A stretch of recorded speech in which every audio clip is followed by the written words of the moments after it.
By the end of this module, you should be able to explain the purpose and best practices of effective feedback, differentiate between grading systems and approaches, apply ethical principles to grading and reporting, design transparent and valid grading rubrics, communicate assessment outcomes to stakeholders constructively, utilize digital tools to enhance feedback and reporting, recognize and mitigate grading biases and inconsistencies.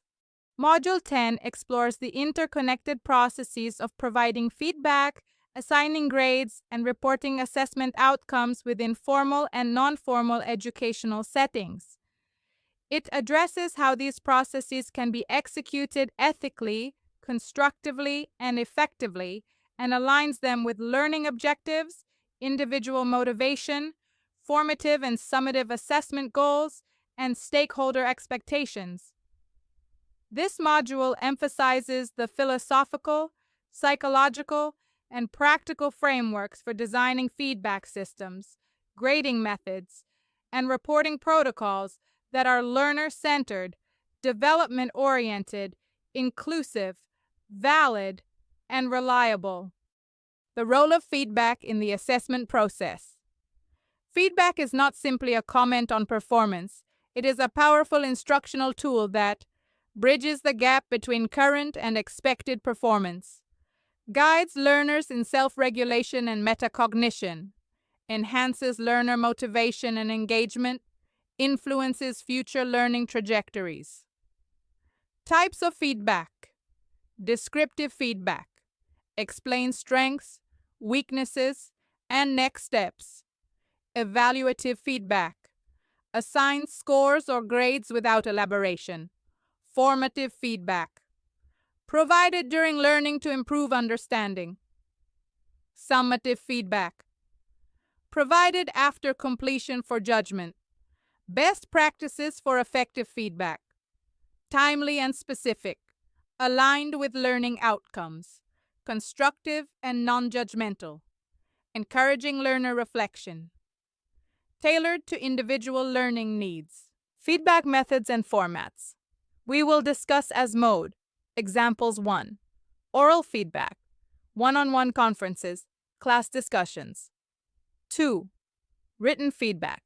Marginal notes. Summary comments. 3. Digital feedback. Audio-video feedback. Comment banks in LMS. 4. Peer feedback. Structured peer reviews. Group critique. 5.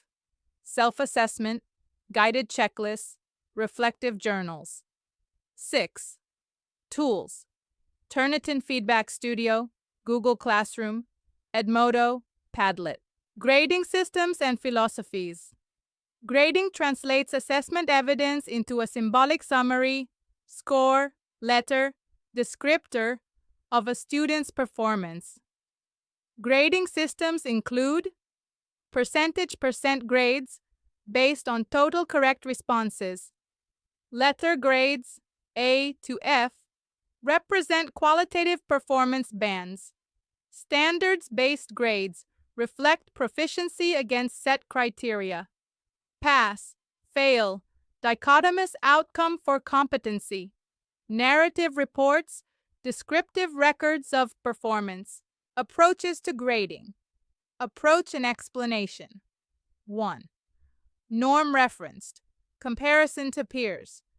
Ranks. Student performance. 2.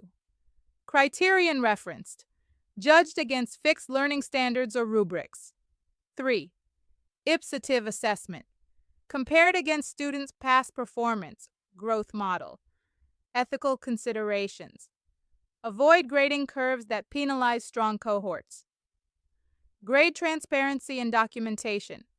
Avoid inflating or deflating grades based on favoritism or bias. Challenges and biases in grading. Common issues include halo effect, letting one aspect of performance influence the overall grade leniency or severity errors. Inconsistent standards across students. Cultural bias, grading influenced by stereotypes. Gender bias, differing standards or perceptions by gender, zero tolerance grading, harsh punishment without accounting for context. Solutions: rubrics with clear descriptors, double marking and moderation training on cultural competence, blind grading, grading reliability and validity. Reliability: consistency of grading across time, context, and assessors. Validity: does the grade reflect the learning it is supposed to measure? Improving validity and reliability. Use of detailed rubrics. Triangulation with multiple evidence sources. Standardization of grading procedures. Regular assessor training. Rubrics and rating scales. A rubric is a scoring guide that describes criteria for evaluating performance. Types include analytic rubrics, break down performance into components. Holistic rubrics provide an overall judgment. Single-point rubrics center on meeting standards with margin notes for above-below.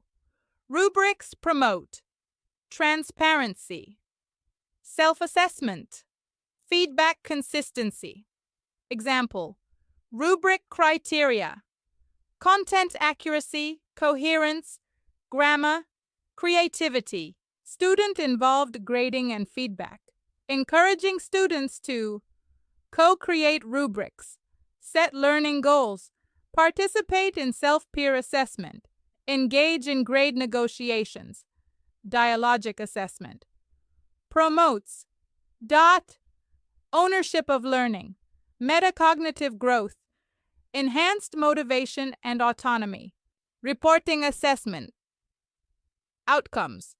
Assessment reporting involves communicating results to stakeholders, students, parents, administrators, policymakers.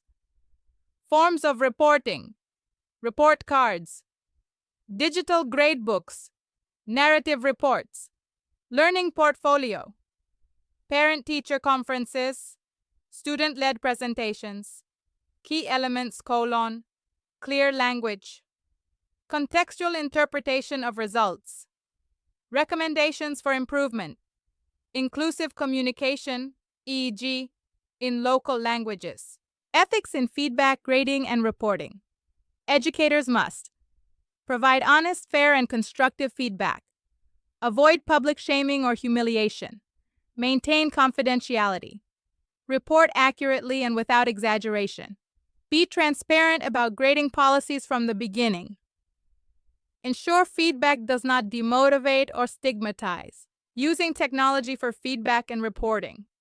Digital platforms offer automated grading with caution, adaptive feedback, e.g., Khan Academy, Google Forms, comment banks and templates for fast feedback, analytics for progress tracking.